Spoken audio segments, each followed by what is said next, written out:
Me llamo Gabriel Andrade, aunque durante muchos años todos me conocieron como el Padre Gabriel. Hoy en el 2025, ya con 72 años, puedo decirlo sin miedo, guardé un secreto capaz de sacudir la fe de millones. No lo revelé antes no por falta de valor, sino porque la maquinaria del silencio era demasiado grande, y yo era solo un joven sacerdote en medio de un sistema que prefería callar antes que afrontar su propia sombra. Nací en 1953 en un pequeño pueblo del interior de Brasil, a orillas de un río marrón y caudaloso que parecía arrastrar con él todas las historias de la gente humilde que vivía en sus orillas. Mi familia era numerosa, 7 hermanos, una madre entregada al hogar y un padre agricultor que nunca supo leer ni escribir, pero cuya fe era inquebrantable. Desde niño fui distinto.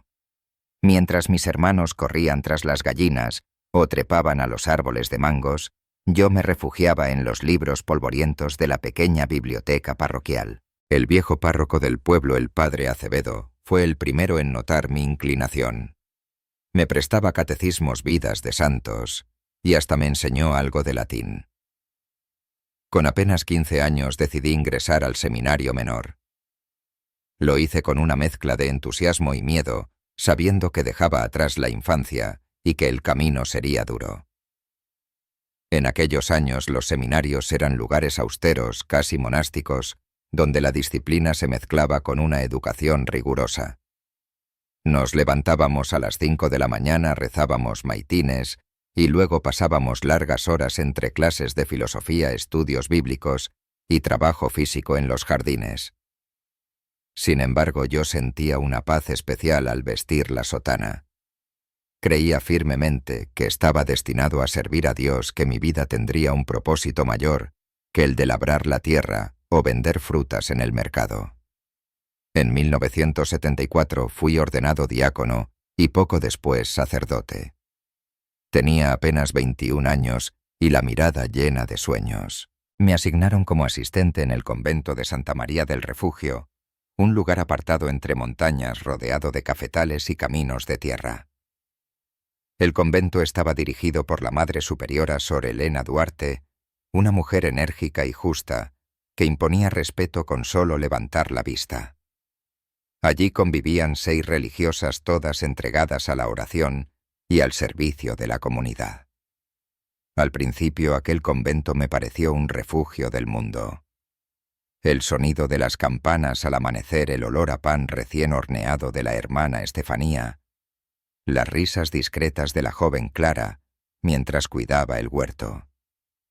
Todo parecía formar parte de una armonía divina. Yo mismo pasaba largas horas confesando a campesinos, visitando enfermos o enseñando catecismo a los niños de la aldea cercana. En esos primeros meses creí haber encontrado mi misión definitiva. Pero la tranquilidad no duró demasiado. En 1976 llegó al convento un nuevo sacerdote, Monseñor Ricardo Valverde, designado por la diócesis como nuestro guía espiritual y supervisor. Era un hombre alto de porte imponente, con una voz grave que resonaba en las homilías como un trueno. Los fieles lo admiraban. Cada vez que caminaba por el pueblo, la gente se inclinaba para besarle la mano. Traía consigo regalos, estatuillas de santos, libros encuadernados en cuero, botellas de vino para la comunidad. Su presencia imponía y pronto se convirtió en la figura central de la vida religiosa en Santa María. Yo, como sacerdote joven, me sentía a la sombra de su autoridad. Sin embargo, algo en su mirada me incomodaba. Tenía una manera de observar demasiado fija, como si buscara atravesar la piel y llegar a los pensamientos más íntimos. Durante las confesiones solía extender las preguntas más allá de lo espiritual, indagando en aspectos personales que me parecían innecesarios. Al principio lo justifiqué pensando que era un método pastoral más riguroso, pero poco a poco empecé a notar cierta tensión en las hermanas. La más joven, Sor Isabel, de apenas 19 años, evitaba quedarse a solas con él. La Madre Superiora, aunque respetuosa, adoptaba un silencio extraño cada vez que Ricardo entraba en el convento. Yo intenté restar importancia, convenciéndome de que eran solo percepciones mías. Pero la inquietud se fue instalando como una nube que oscurecía lentamente el cielo. El año 1977 trajo consigo cambios políticos y sociales en el país. El régimen militar aún estaba presente, y cualquier voz de denuncia contra la autoridad civil o eclesiástica era rápidamente sofocada. La Iglesia, en teoría refugio de los pobres, se debatía entre sectores progresistas que pedían justicia social y jerarcas que preferían mantener buenas relaciones con el poder. En ese ambiente, cuestionar a alguien como Monseñor Valverde era casi impensable. Recuerdo una tarde de septiembre. Estábamos en la biblioteca del convento revisando textos litúrgicos. Sor Isabel entró con un libro en brazos. Ricardo se acercó demasiado, posó su mano en su hombro y susurró algo que no alcancé a escuchar. Lo que sí vi fue el rostro de Isabel pálido, rígido, los ojos clavados en el suelo. En ese instante supe que algo no estaba bien. Quise intervenir, pero el miedo a enfrentarme a mi superior me paralizó. Esa cobardía inicial me perseguiría por años. Con el tiempo las visitas de Ricardo se hicieron más frecuentes. Siempre encontraba una excusa: supervisar, aconsejar, llevar donativos. Pero cada vez que aparecía el ambiente se volvía denso, pesado, como si el aire mismo advirtiera del peligro. Yo, todavía ingenuo, trataba de convencerme de que eran imaginaciones, de que la santidad de un sacerdote estaba por encima de cualquier sospecha. Sin embargo, la semilla de la duda ya había germinado en mi interior. Y esa semilla con los meses crecería hasta transformarse en el árbol de la verdad, un árbol cuyas raíces estaban manchadas de silencio y dolor. Con el paso de los meses, la figura de Monseñor Ricardo Valverde fue creciendo como una sombra que todo lo cubría. Al principio, muchos lo veían como un líder carismático, un hombre de Dios con palabras poderosas y una presencia magnética. Pero para quienes vivíamos en el convento, cada una de sus visitas se convirtió en una amenaza silenciosa. No se trataba ya de supervisar o guiar espiritualmente. Era como si él necesitara demostrar constantemente su poder, recordarnos que no había rincón donde su autoridad no pudiera alcanzarnos. Recuerdo un episodio que marcó un antes y un después. Era una mañana de invierno de 1978. El aire estaba impregnado con el olor del pan recién horneado y el canto de los pájaros se mezclaba con las campanas de la capilla. Yo estaba en el patio cuando escuché un murmullo ahogado proveniente de la biblioteca. Me acerqué y encontré a Sor Isabel con los ojos rojos, sujetando los libros contra su pecho como si fueran un escudo. Cuando me vio intentó sonreír, pero la sonrisa se quebró en un sollozo. «No diga nada, padre Gabriel», susurró. «Por favor, no diga nada». Aquella súplica me atravesó como un cuchillo. Esa misma tarde, durante la oración comunitaria, noté cómo Isabel se apartaba discretamente cada vez que Ricardo se acercaba. Nadie decía nada, pero el silencio entre nosotras era más elocuente que cualquier palabra. La madre Elena, nuestra superiora, mantenía una compostura rígida, aunque su mirada denunciaba preocupación. En aquel entonces no supe si guardaba silencio por miedo o porque confiaba en que Dios mismo pondría orden. Las semanas siguientes fueron aún más inquietantes. Monseñor Ricardo comenzó a citarme con frecuencia en la sacristía. Me pedía informes sobre la vida de las hermanas, sobre sus hábitos, sus debilidades, incluso sobre sus confesiones. Yo sabía que no debía revelar nada, que el sigilo sacramental era sagrado. Pero él insistía utilizando un tono que oscilaba entre la orden y la insinuación. «Recuerda, Gabriel», me decía, «la obediencia es la primera virtud de un sacerdote». Y cada vez que se inclinaba hacia mí, podía sentir la fuerza de alguien acostumbrado a someter. Comencé a llevar un pequeño cuaderno escondido en el que anotaba fechas, frases, detalles aparentemente insignificantes. No lo hacía por valentía, sino por desesperación. Sentía que algún día necesitaría pruebas, aunque no sabía ante quién. El sistema estaba diseñado para proteger a hombres como él, y yo era apenas un sacerdote recién ordenado, sin aliados ni poder. En aquel año, la situación política del país era tensa. Aunque los militares empezaban a mostrar signos de apertura, la censura y la represión seguían presentes. Muchos sacerdotes y religiosas, comprometidos con las comunidades pobres, eran vigilados, perseguidos e incluso encarcelados. Yo mismo conocí a un cura de una parroquia vecina que desapareció tras participar en una protesta campesina. En ese contexto, acusar a alguien con la influencia de Ricardo era equivalente a firmar la propia condena. Una noche, mientras rezaba en la capilla vacía, escuché pasos detrás de mí.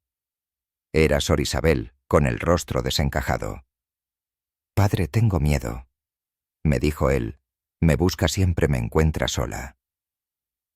Intenté calmarla recordándole que no estaba sola, que Dios la protegía. Pero en el fondo sabía que mis palabras eran huecas. Dios parecía distante, callado ante aquella injusticia. Esa noche comprendí que la fe no siempre basta para enfrentar el mal cuando el mal viste sotana. Con el tiempo, empecé a notar cómo otras hermanas también cambiaban. Sor Marta, antes risueña, se volvió taciturna. Sor Clara, que amaba leer en voz alta, dejó de pasar tanto tiempo en la biblioteca.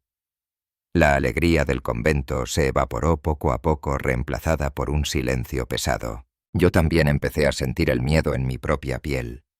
Cada vez que escuchaba los pasos de Ricardo resonando en el pasillo, mi corazón se aceleraba. Un día de agosto de 1978, la madre Elena enfermó gravemente. Su salud se deterioraba a pasos agigantados y pasaba más tiempo en cama que dirigiendo el convento. Aquello dejó a la comunidad en una vulnerabilidad extrema. Y Ricardo, como un lobo que huele la debilidad, comenzó a visitarnos con más frecuencia bajo el pretexto de cuidar del rebaño. Pero todos sabíamos que sus visitas no eran actos de caridad, sino oportunidades para desplegar su poder sin que nadie pudiera frenarlo. La noche que cambió mi vida llegó a finales de ese mismo año. Me había quedado rezando en la capilla hasta tarde intentando encontrar consuelo en las escrituras. Al salir escuché un ruido extraño en el pasillo. Sigilosamente me acerqué y vi a Ricardo arrinconando a Isabel contra la pared, sujetándola por la muñeca. Su voz baja, casi un murmullo, era un veneno que destilaba amenaza. «Nadie te creerá jamás. Yo soy la voz de Dios aquí». Sentí un impulso de intervenir, pero mis piernas temblaban. Finalmente reuní el valor y me acerqué. «Monseñor», dije con voz firme, «todo está bien». Él me lanzó una mirada fría, como si una chispa de desprecio se encendiera en sus ojos. Luego soltó a Isabel y, sin perder la compostura, respondió: «Claro que sí, padre Gabriel. Solo estaba aconsejando a esta joven sobre la importancia de la obediencia». Isabel huyó corriendo hacia su celda sin decir una palabra. Esa noche no pude dormir. Comprendí que ya no se trataba de sospechas ni intuiciones. Lo que había visto era real, concreto, innegable. Y lo peor, sabía que aquello era solo la punta del iceberg. Si había tenido el descaro de actuar así en los pasillos del convento, ¿qué no sería capaz de hacer en secreto? El dilema me devoraba por dentro. Debía denunciarlo. ¿A quién? El obispo diocesano era amigo personal de Ricardo. Juntos celebraban misas multitudinarias y compartían banquetes. Si me atrevía a hablar, lo más probable era que me tacharan de mentiroso, de rebelde o incluso de loco. La carrera, que apenas comenzaba, se hundiría para siempre. Pero callar significaba ser cómplice, permitir que el sufrimiento continuara. Una frase resonaba en mi cabeza: el silencio protege a los verdugos, nunca a las víctimas. Sabía que pronto tendría que elegir. El año 1979 comenzó con un aire extraño, como si cada día estuviera cargado de presagios. La enfermedad de la madre Elena había empeorado y pasaba la mayor parte del tiempo en su habitación febril y débil, incapaz de ejercer la autoridad que durante años había mantenido el convento en equilibrio. En su ausencia, Monseñor Ricardo se movía con una libertad casi absoluta. Nadie lo cuestionaba. Nadie se atrevía a levantar la voz. Yo vivía desgarrado entre dos mundos. Por un lado, mi vocación, la obediencia que juré al ser ordenado sacerdote, la lealtad a una iglesia que me había formado desde los 15 años. Por otro, la conciencia que me gritaba que el silencio era complicidad, que cada vez que miraba hacia otro lado, permitía que Ricardo continuara alimentando su poder sobre las hermanas más jóvenes. Comencé a reunir más notas en mi cuaderno secreto. Escribía fechas, horas, frases exactas que lograba escuchar cuando él se acercaba demasiado. Dibujaba incluso pequeños croquis de los pasillos, marcando dónde lo había visto con Isabel, o con Marta, o con Clara. Era un intento desesperado de atrapar la verdad en papel, de no dejar que se disolviera en el aire como un mal sueño. Una tarde de marzo, Sor Marta vino a verme. Sus ojos estaban enrojecidos y sus manos temblaban. Padre Gabriel me dijo: «No sé cuánto más podremos resistir. Él nos vigila, nos sigue, nos susurra cosas en confesión que no son de Dios. Tengo miedo». Sus palabras eran un eco de lo que Isabel ya me había confiado. Entendí que no podía seguir posponiendo la decisión. Con el corazón en un puño, viajé al pueblo más cercano para solicitar audiencia con el obispo diocesano, don Álvaro Méndez. Era un hombre de unos 60 años, de aspecto severo y voz pausada. Cuando finalmente me recibió tras horas de espera en su despacho, adornado con crucifijos de oro y retratos de papas, le conté lo que había visto, lo que sospechaba, lo que las hermanas sufrían en silencio. Le mostré mi cuaderno con las notas escritas con letra nerviosa.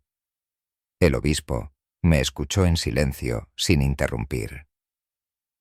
Cuando terminé, dejó escapar un suspiro y apoyó los codos sobre la mesa. «Padre Gabriel», dijo lentamente, «estas son acusaciones muy graves contra un hombre que ha servido a la diócesis durante décadas».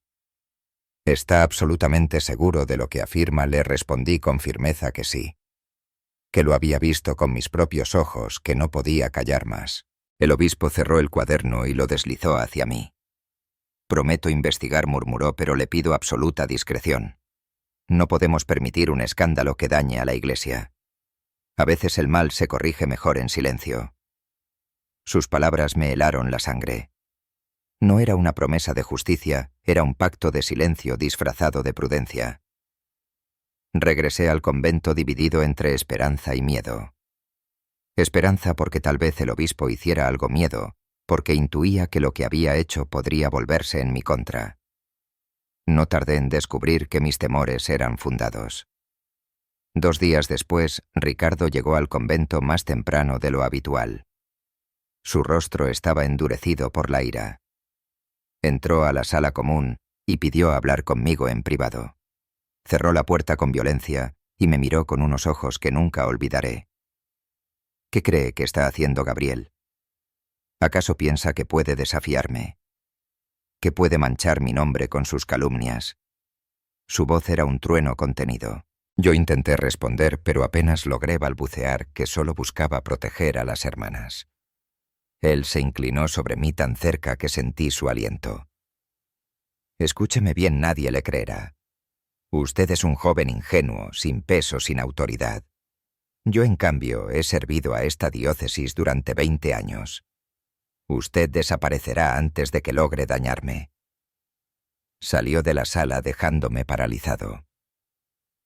Esa misma tarde, noté cómo Sor Clara salió de la biblioteca con el rostro desencajado, evitando mi mirada. Me confesó más tarde entre lágrimas que Ricardo le había dicho que el obispo ya estaba informado de las acusaciones absurdas y que todo se resolvería castigando a quienes osaran difamarlo. El miedo se extendió como un veneno en nuestras venas. Cada campanada en la noche parecía anunciar una desgracia. Cada visita inesperada nos hacía estremecer. Isabel apenas comía. Marta tenía pesadillas. Clara, la más culta de todas, empezó a escribir notas en un pequeño cuaderno azul que escondía entre sus libros. Yo sabía que estaba recogiendo detalles igual que yo, como si intuyera que algún día esas páginas serían un testamento. La gota que colmó el vaso llegó en mayo. Una noche de tormenta Isabel apareció en mi celda con el hábito desgarrado y marcas en la cara. Apenas podía hablar, pero entre sollozos dijo que Ricardo había intentado obligarla a entrar al confesionario con la excusa de una purificación de pecados. La rabia me consumió como un fuego incontrolable. Abracé a Isabel y le prometí que no volvería a estar sola. Fue entonces cuando comprendí que ya no se trataba solo de recoger pruebas o de esperar que otros actuaran. Debíamos hacer algo nosotros mismos, huir si era necesario, escapar de aquella cárcel disfrazada de convento. La providencia quiso que al día siguiente apareciera en el convento don Manuel Ferreira, un campesino amigo de la comunidad que solía ayudarnos con provisiones. Intuyó el miedo en nuestros rostros y me pidió hablar en privado. Con voz baja me dijo: «Padre, yo también he visto cosas. He visto a Monseñor caminar de noche por los pasillos, he oído rumores en el pueblo. Si alguna vez necesita ayuda, cuente conmigo». Aquella oferta se clavó en mi corazón como una chispa de esperanza. Empezamos a planear en secreto, primero con dudas, luego con determinación. Reuníamos ropa sencilla escondida bajo los colchones, apartábamos algo de comida seca, trazábamos rutas de escape. Todo debía hacerse en silencio, sin que nadie más sospechara. Mientras tanto, Ricardo seguía con sus visitas. Cada vez más arrogante, cada vez más seguro de su impunidad. Pero lo que él no sabía era que en las sombras estábamos tejiendo nuestra salida, un acto desesperado de resistencia contra el poder que nos asfixiaba.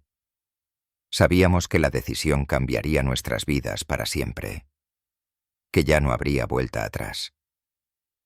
Y yo, Gabriel Andrade, el sacerdote que una vez creyó que servir a la Iglesia era lo más grande del mundo, estaba a punto de convertirme en fugitivo. La noche elegida llegó como un susurro de tormenta. Era septiembre de 1979 y el convento de Santa María del Refugio parecía más sombrío que nunca. La madre Elena, ya muy enferma, permanecía en su lecho apenas consciente, mientras el resto de nosotras fingíamos normalidad. Nadie debía sospechar. Ni siquiera las campanas de la capilla parecían tener la misma fuerza de antes. Su sonido se ahogaba en el aire cargado de lluvia. Habíamos pasado semanas planeando cada detalle. Don Manuel Ferreira había conseguido ropa sencilla y un viejo camión que nos esperaría en la carretera. Habíamos escondido algunas monedas, provisiones secas y hasta un mapa mal dibujado de los caminos rurales. Cada una de las hermanas había aceptado el riesgo, aunque el miedo nos atravesaba como un puñal. Aquella noche la lluvia empezó a caer con furia poco antes de la medianoche. Las gotas golpeaban los ventanales como si fueran dedos impacientes que urgían nuestra salida. Yo había preparado a Isabel, Marta y Clara. Todas vestían ropa civil bajo el hábito y llevaban pequeñas bolsas con lo indispensable. Cuando la campana dio las 12, nos reunimos en la despensa, el lugar más apartado del convento.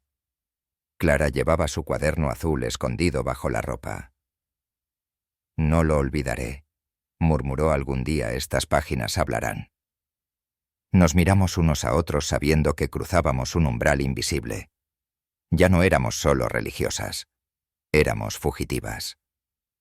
Beatriz la mayor, después de Elena, fue la encargada de atar las sábanas que nos servirían de cuerda improvisada. La lluvia las empapaba haciéndolas pesadas, pero no había otra opción. Subí primero con el corazón golpeando mis costillas. El muro no era alto, pero la sensación de abandonar el convento, de traicionar lo que alguna vez había jurado, lo convertía en un abismo. Una vez arriba tendí la mano a Isabel, que subió temblando. Luego Marta y finalmente Clara. El suelo del otro lado estaba embarrado, casi nos hundíamos hasta los tobillos. Corrimos bajo la lluvia como almas perseguidas, siguiendo el camino hacia el bosque. Los truenos retumbaban como advertencias del cielo. Cada sombra nos parecía un guardia, cada rama quebrada un aviso de captura. Llegamos al punto convenido donde Manuel nos esperaba con una vieja camioneta oculta tras unos arbustos. Sus ojos reflejaban la gravedad del momento. Rápido dijo: «No tenemos mucho tiempo». Subimos a la parte trasera cubiertos con una lona mojada que olía a tierra y a madera. El motor rugió y comenzó nuestra huida. El camino era un infierno de barro. Cada bache parecía anunciar que la camioneta se rompería en pedazos. Nos aferrábamos unas a otras, rezando en silencio, temiendo que en cualquier curva apareciera una patrulla. Isabel lloraba sin emitir sonido, y yo le tomaba la mano para transmitirle una seguridad que yo mismo no tenía. Después de una hora que pareció una eternidad, llegamos a un viejo almacén abandonado propiedad del cuñado de Manuel. Allí pasamos nuestra primera noche fuera de los muros del convento. El lugar era austero: colchones en el suelo, una estufa oxidada y unas pocas mantas. Pero para nosotras significaba libertad. Nos reunimos en círculo tomadas de las manos y por primera vez en mucho tiempo recitamos una oración que no sonaba a obligación sino a súplica sincera. Los días siguientes fueron una mezcla de alivio y terror. Manuel nos traía comida y noticias. La diócesis ya avisó a la policía. Nos dijo en voz baja: «Dicen que ustedes han huido en desobediencia, que son rebeldes». Sentí un nudo en el estómago. El relato oficial nos convertía en traidores, en pecadores públicos. Nadie sabría la verdad. Fue entonces cuando Manuel nos habló de su primo Joaquim, que tenía un camión de reparto de muebles. «Podrá llevarlas más al sur», explicó, «pero necesitarán nombres nuevos, historias nuevas. Si las descubren, volverán al convento. O algo peor». Pasamos una tarde entera inventando identidades. Yo dejé de ser el padre Gabriel para convertirme en Gabriel Méndez, un simple maestro rural. Isabel se convirtió en Cecilia Marta, en Amelia Clara, en Lucía, y Beatriz en Rosa. Cada nombre nuevo era como un traje incómodo pero necesario para sobrevivir. La primera vez que me vi en el espejo con ropa civil sin sotana, apenas me reconocí. La barba incipiente, el cabello revuelto, la mirada cansada. Era un hombre distinto, un hombre marcado por la traición y por el miedo. Clara me miró y dijo en voz baja: «Ahora pareces más humano que nunca». La partida hacia el sur fue aún más peligrosa. Nos escondimos en el camión de Joaquim, entre cajas y colchones. El aire era sofocante, cargado de polvo y madera. Durante casi un día entero, viajamos en silencio, escuchando solo el rugido del motor y los golpes del camino. En cada curva cerrada, me parecía escuchar la voz de Ricardo, persiguiéndonos como si el pasado no quisiera soltarnos. Finalmente, llegamos a la posada de Joaquim y su esposa doña Elena. Nos recibieron con una discreción que era en sí misma un acto de protección. «No necesito saber lo que ocurrió», dijo ella, mientras nos mostraba las habitaciones. «Solo quiero que sepan que aquí están a salvo». Sus palabras me hicieron llorar. Permanecimos allí casi 3 meses escondidos del mundo, mientras en el pueblo se hablaba de nosotras como fugitivos, como monjas descarriadas. Los periódicos locales publicaron notas insinuando que habíamos abandonado la fe por motivos personales. Otros decían que nos habíamos unido a algún movimiento rebelde. La verdad, como siempre, quedaba sepultada bajo rumores. En ese tiempo comprendí que nuestra huida no había sido solo física, sino también espiritual. Habíamos escapado de las paredes del convento pero no de las sombras que nos perseguían. Cada noche soñaba con Ricardo entrando en mi celda. Cada vez que escuchaba pasos en el pasillo, me sobresaltaba. Isabel tenía pesadillas constantes. Clara escribía sin parar en su cuaderno, como si las palabras fueran la única manera de no perder la cordura. La primera gran pérdida llegó poco después. Beatriz, ya mayor y frágil, sufrió un derrame cerebral mientras preparaba café en la pequeña cocina de la posada. No pudimos salvarla. La enterramos como Rosa Méndez, lejos de su verdadero nombre, sin los honores que merecía como religiosa. Fue un golpe devastador. Lloramos en silencio, conscientes de que ni siquiera podíamos despedirla con la dignidad que le correspondía. Yo sentí que un pedazo de mi alma se rompía. Pensé que había fallado como sacerdote, como hermano, como amigo. Habíamos huido buscando libertad, pero el precio era demasiado alto. Sin embargo, Clara me recordó una noche. No fue en vano. Si hubiéramos permanecido, quizás todas habríamos terminado igual o peor. Ella murió libre, no prisionera. Esas palabras me sostuvieron durante mucho tiempo. Con la ayuda de Joaquim conseguimos nuevos documentos y partimos hacia el sur. Nos establecimos en una pequeña fábrica de costura en las afueras de Florianópolis. Allí comenzamos una vida nueva, simple, anónima. Yo trabajaba cargando rollos de tela mientras Isabel cosía Marta, preparaba el almuerzo para los obreros y Clara era ascendida a supervisora gracias a su inteligencia. Por fuera parecíamos gente común.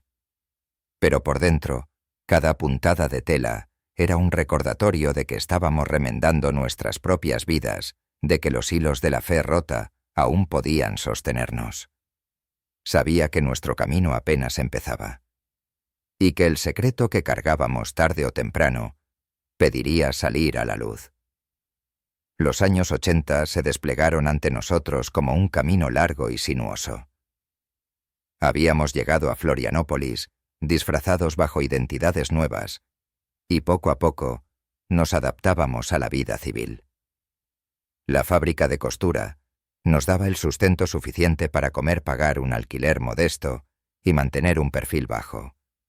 Sin embargo, cada día era una mezcla de alivio y desarraigo. Éramos libres, sí, pero no éramos quienes habíamos sido. Habíamos dejado atrás no solo un convento, sino también nuestros nombres, nuestras promesas y, en cierto sentido, nuestra historia. Clara, bajo el nombre de Lucía Méndez, fue ascendida a supervisora en la fábrica. Su disciplina y su memoria prodigiosa la convertían en alguien respetado. Isabel, ahora Cecilia, se fue adaptando lentamente. Al principio apenas hablaba, pero con el tiempo encontró consuelo en el trabajo manual, en coser puntada tras puntada, como si cada hilo reparara una herida. Marta, convertida en Amelia, se dedicaba a la cocina comunitaria de los obreros, siempre con una sonrisa frágil que ocultaba sus noches de insomnio. Yo, ya no padre Gabriel, sino Gabriel Méndez, cargaba rollos de tela, transportaba cajas, aprendía a manejar cuentas sencillas. Era extraño un hombre formado en teología y filosofía, ahora dedicado a tareas casi mecánicas. Pero había en esa simplicidad una paz inesperada. Cada gota de sudor era al menos honesta. Durante un tiempo creímos que habíamos logrado escapar definitivamente, pero el pasado, como una sombra testaruda, siempre encontraba la forma de alcanzarnos. Los periódicos de la región comenzaron a hablar de las monjas desaparecidas de Santa María. Algunos artículos insinuaban un secuestro, otros decían que habíamos abandonado los votos por hombres. El nombre de Ricardo nunca aparecía, siempre protegido por la red de silencio de la diócesis. Leer esas versiones me revolvía el estómago.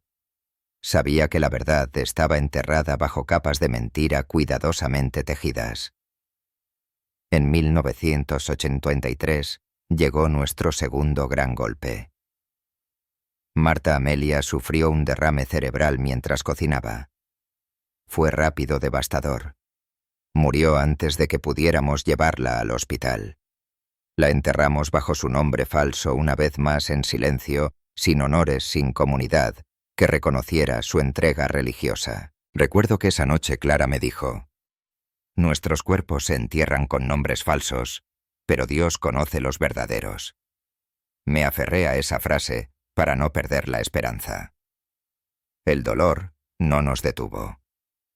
La fábrica abrió una sucursal en Porto Alegre y aceptamos la oportunidad de mudarnos allí, pensando que cuanto más lejos estuviéramos de Río Manso, más seguros estaríamos. Porto Alegre era una ciudad grande con un ritmo frenético. El ruido de los tranvías, el bullicio de los mercados, las avenidas repletas de gente anónima, nos ofrecían una especie de camuflaje perfecto. Entre la multitud era más fácil desaparecer. Pasaron casi 10 años en relativa paz. Clara ascendió nuevamente, esta vez a gerente de producción. Isabel se adaptaba mejor a la vida urbana, incluso se atrevía a salir sola al mercado. Yo me convertí en algo así como el responsable de logística. Teníamos una rutina estable, y aunque el dolor nunca desaparecía, habíamos aprendido a vivir con él. Pero en 1994, el pasado volvió a golpearnos. Una mañana, tomando café, hojeé un periódico y me encontré con un artículo que me heló la sangre. Sacerdote de Río Manso celebra 30 años de servicio ejemplar a la comunidad. La fotografía mostraba a Ricardo con algunas canas en las sienes, pero con la misma sonrisa falsa de siempre. Su nombre era alabado, su figura venerada. Lo describían como un pilar moral de la región. Dejé caer el periódico y corrí al baño para vomitar. La ira y la impotencia regresaron como un huracán. Habíamos perdido a Beatriz y a Marta, vivíamos escondidos bajo nombres ajenos, mientras él era celebrado como un santo. Clara cambió después de ese día. Se volvió más callada, más introspectiva. Una noche, mientras estábamos en la cocina, me tomó la mano y me dijo: «Gabriel, algún día la verdad tiene que salir. No podemos dejar que muera con nosotras». Yo intenté calmarla, pero en el fondo sabía que tenía razón. 3 años después, en 1997, Clara enfermó. Al principio parecía una gripe, pero pronto llegó el diagnóstico: terrible cáncer avanzado. Pasé horas junto a su cama en el hospital, viendo cómo su cuerpo se debilitaba. Un día, con una fuerza que apenas le quedaba, me apretó la mano y me dijo: «Prométeme que algún día hablarás. No dejes que ese monstruo siga siendo venerado. La verdad debe salir aunque yo no la vea». Le prometí entre lágrimas que así sería. 2 semanas después murió. La enterramos otra vez bajo un nombre falso, Lucía Méndez, y con ella sentí que enterrábamos parte de nuestra esperanza. Sin embargo, su cuaderno azul pasó a mis manos. Lo abrí por primera vez y descubrí que había dejado un testimonio detallado, fechas, nombres, episodios, hasta comentarios de superiores que habían preferido mirar hacia otro lado. Era un archivo silencioso, un arma contra la impunidad. Guardé ese cuaderno como si fuera un tesoro, aunque no me atrevía a usarlo. Los años siguientes fueron más tranquilos en apariencia, pero cada vez más pesados en el alma. Isabel Cecilia logró casarse con un hombre bueno y tuvo 2 hijos. Parecía haber encontrado un refugio en la vida familiar, aunque las pesadillas nunca la abandonaron por completo. Yo, en cambio, seguí solo, dedicado al trabajo y a un pequeño taller de costura que abrimos en un pueblo de Santa Catarina. Allí, entre agujas y telas, intentaba encontrar un sentido a mi existencia. A veces me preguntaba si Dios aún estaba conmigo. Había sido traidor por huir. Había pecado por abandonar mi ministerio, o había sido fiel al proteger a las víctimas. Las dudas me carcomían, pero cada vez que abría el cuaderno de Clara, recordaba que la verdad, tarde o temprano, exige ser contada. En las noches de insomnio me imaginaba regresando a Río Manso. Soñaba con enfrentar a Ricardo, con poner sus pecados frente al mundo. pero al despertar el miedo me envolvía otra vez. Tenía aliados poderosos, amigos en la diócesis, y yo no era más que un ex sacerdote envejecido cargado de culpas y recuerdos. Sin embargo, la semilla que Clara había sembrado en mí seguía viva. Y con cada año que pasaba esa semilla crecía. Sabía que llegaría el día en que tendría que cumplir mi promesa. El día en que dejaría de ser Gabriel Méndez, el hombre oculto, y volvería a ser Gabriel Andrade, el sacerdote desaparecido en 1979, el que había guardado un secreto capaz de sacudir la fe de millones.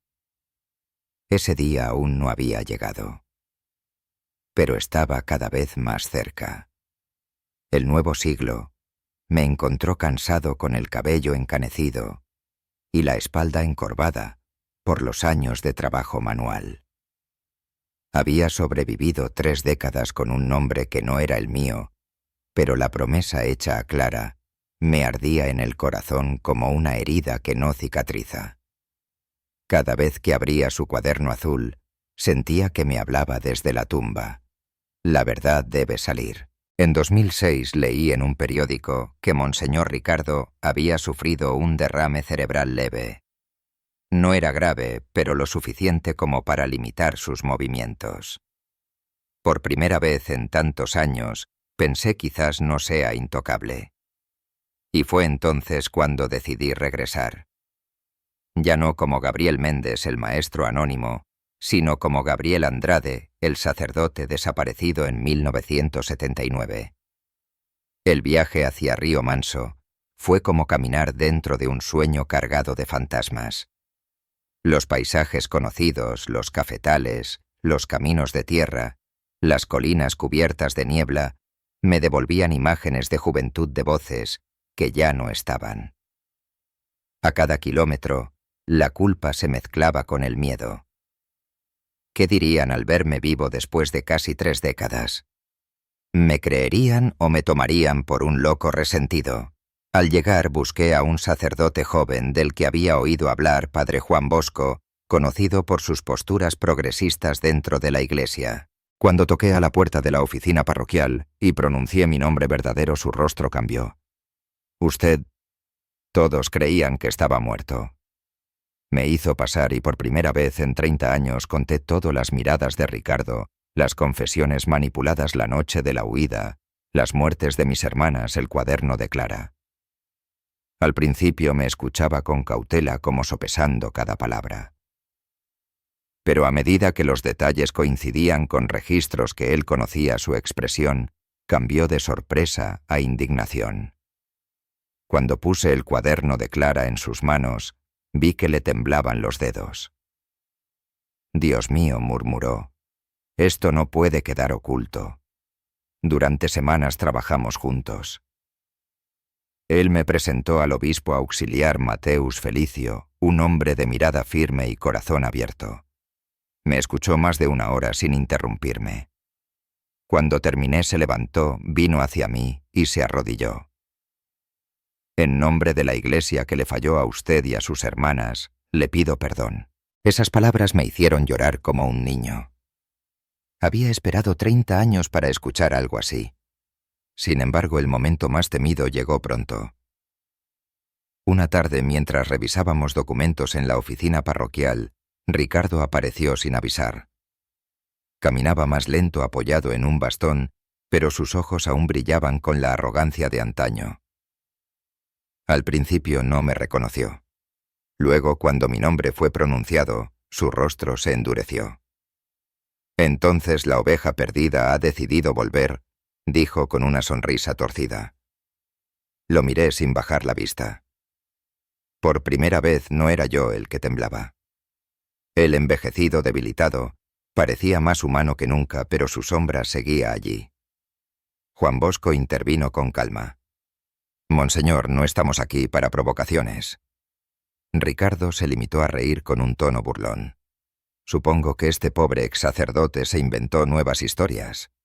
Pero yo ya no era el joven asustado de 1979. Respondí con silencio, y una mirada firme recordando todas las veces que nos había hecho sentir pequeños. Pocos días después, se organizó una reunión en el Centro Cultural de Río Manso, irónicamente instalado en el antiguo convento, donde todo había comenzado. Me pidieron que hablara frente a la comunidad. El miedo me consumía mis manos, sudaban la garganta, se me cerraba. Pero cuando miré al público lleno de rostros expectantes entendí que había llegado la hora. Tomé el micrófono y con voz temblorosa al inicio dije: «Me llamo Gabriel Andrade. Fui sacerdote en este convento y desaparecí en 1979 junto a 4 hermanas. Hoy les voy a contar por qué». Y hablé. Hablé como nunca lo había hecho. Describí las preguntas invasivas en confesión, las miradas, los tocamientos, las amenazas veladas. Conté cómo intenté denunciarlo al obispo y cómo me ordenaron guardar silencio. Narré la noche de lluvia en que escalamos el muro, la vida bajo nombres falsos, la muerte de Beatriz, de Marta, de Clara. Cada frase me desgarraba, pero también me liberaba. Al terminar, la sala estaba en silencio. Podía escuchar las respiraciones agitadas, el crujir de una silla. Fue una maestra jubilada, doña Teresa, quien se levantó primero. «Le creo, padre Gabriel. Y lamento que nadie le haya creído antes». Poco a poco otras voces se sumaron. Un hombre dijo que su hermana había sido novicia en el convento y que nunca volvió a ser la misma. Una mujer confesó que había escuchado rumores, pero que eligió no creerlos porque era un hombre de Dios. No todos reaccionaron así. Algunos se marcharon murmurando que era todo mentira. Otros guardaron silencio procesando lo escuchado. Pero lo cierto es que la verdad había sido sembrada. En los días siguientes, la historia se difundió en periódicos locales, luego regionales. Un periodista de la capital publicó una entrevista extensa conmigo. Ricardo respondió con furia, negándolo todo, presentando una demanda por difamación. Pero lo que no esperaba era que otras voces empezaran a unirse, exmonjas, mujeres de la comunidad, incluso antiguos seminaristas. Cada nuevo testimonio era un golpe contra el muro de silencio. El secreto que había guardado por casi 3 décadas comenzaba a salir a la luz. Y aunque sabía que aún quedaba un camino duro, también comprendí que la promesa hecha a Clara por fin empezaba a cumplirse. Después de mi testimonio en el centro cultural, nada volvió a ser igual. Durante semanas la ciudad vivió dividida, unos me paraban en la calle para agradecerme, otros giraban la cara al cruzarse conmigo. En las misas dominicales había murmullos, discusiones contenidas, lágrimas y hasta enfrentamientos verbales entre quienes creían en mi relato y quienes seguían venerando a Ricardo como a un santo. La verdad había abierto una grieta profunda en la comunidad, pero esa grieta también se extendió hacia dentro de la Iglesia. Gracias al apoyo del padre Juan Bosco y del obispo auxiliar Mateus, se inició una investigación formal. Recopilamos documentos antiguos, cruzamos fechas, revisamos archivos parroquiales. En medio de esas búsquedas, encontramos una carta fechada en 1977. Un superior del convento advertía al obispo de entonces sobre el comportamiento inapropiado de Ricardo. La respuesta estaba escrita en el margen: problema resuelto internamente. Aquella prueba fue como un rayo. Confirmaba que las autoridades sabían y habían decidido callar. Cuando sostuve ese papel en mis manos, el temblor me recorrió todo el cuerpo. No fue nuestra imaginación, no fueron rumores. Lo sabían y eligieron protegerlo a él. La presión aumentó. Otros testimonios comenzaron a sumarse. Una exmonja. Carmen relató cómo en los años 80 había sido obligada a confesarse en condiciones humillantes. Una mujer de la comunidad confesó que él la seguía por las calles bajo el pretexto de orientación espiritual. Incluso algunos exseminaristas recordaron castigos humillantes y tocamientos disfrazados de corrección. Cada relato coincidía con el nuestro como piezas de un rompecabezas macabro. El juicio eclesiástico fue largo, agotador. Durante casi un año tuve que comparecer varias veces repitiendo escenas que desearía haber borrado de mi memoria. Cada sesión era un suplicio, pero también un alivio. Porque cada palabra pronunciada, cada recuerdo doloroso, era una forma de liberar el peso que me había sofocado durante casi 30 años. Ricardo, por su parte, negaba todo. Su defensa alegaba que nuestros recuerdos estaban distorsionados por el tiempo, que no había pruebas físicas, que se trataba de una conspiración para manchar su nombre. Pero las coincidencias entre testimonios, la coherencia de las fechas y sobre todo el cuaderno azul de Clara y la carta de 1977 eran demasiado contundentes. El día de la sentencia la sala estaba llena. Había sacerdotes, religiosas, fieles del pueblo, periodistas. El tribunal eclesiástico leyó solemnemente: Monseñor Ricardo Valverde es destituido de sus funciones y reducido al estado laical. En otras palabras, dejaba de ser sacerdote. No iría a prisión, la justicia civil ya no podía actuar, pues los delitos habían prescrito, pero al menos perdía el manto sagrado con el que había escondido sus crímenes. Cuando escuché la sentencia, una mezcla de alivio y frustración me invadió. Alivio porque por fin alguien reconocía lo que habíamos sufrido. Frustración porque nunca pagaría en carne propia el daño que nos hizo.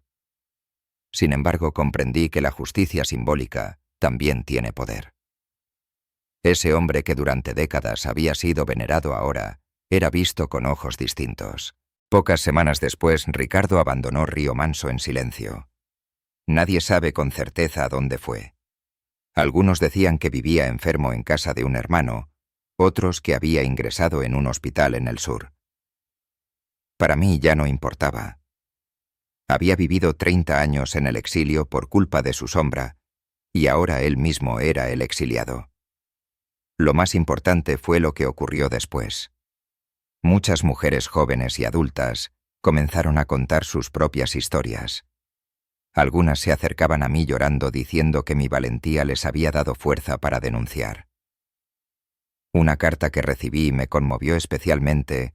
Una joven de otra ciudad me escribió diciendo que tras escuchar mi historia, reconoció comportamientos sospechosos en un sacerdote local y lo denunció.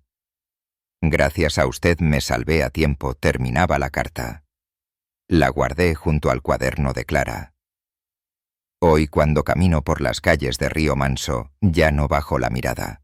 Algunos me saludan, otros aún me miran con desconfianza, pero yo he aprendido que la verdad no necesita ser aceptada por todos para ser verdad.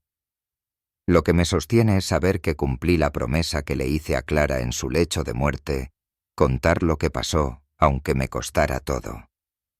No recuperé a mis hermanas perdidas, ni devolví los años que Isabel y Marta vivieron aterradas, ni el brillo que Ricardo apagó en tantos rostros.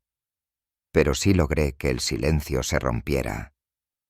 Y ese quiebre, aunque doloroso, es también un acto de justicia. Hoy, a mis 72 años, contemplo el atardecer desde el porche de mi casa en el campo. Ya no soy el joven sacerdote lleno de sueños, ni el fugitivo con miedo a cada sombra. Soy un hombre marcado por la verdad, por la pérdida, y también por la esperanza. A veces cierro los ojos y me imagino a mis hermanas junto a mí, Beatriz, riendo mientras hornea pan Marta, preparando café Clara, escribiendo en su cuaderno, Isabel cantando suavemente un himno. En esos momentos, siento que no murieron del todo, que sus voces viven en mi memoria y en cada mujer que hoy se atreve a hablar. Perdonar no significa olvidar. No perdono a Ricardo ni a quienes lo encubrieron. Pero me perdono a mí mismo por haber callado tanto tiempo. Porque al final encontré la fuerza de hablar. Ese es el secreto que guardé durante casi 3 décadas. Y al contarlo, sé que ya no me pertenece solo a mí, sino a todos los que alguna vez fueron silenciados.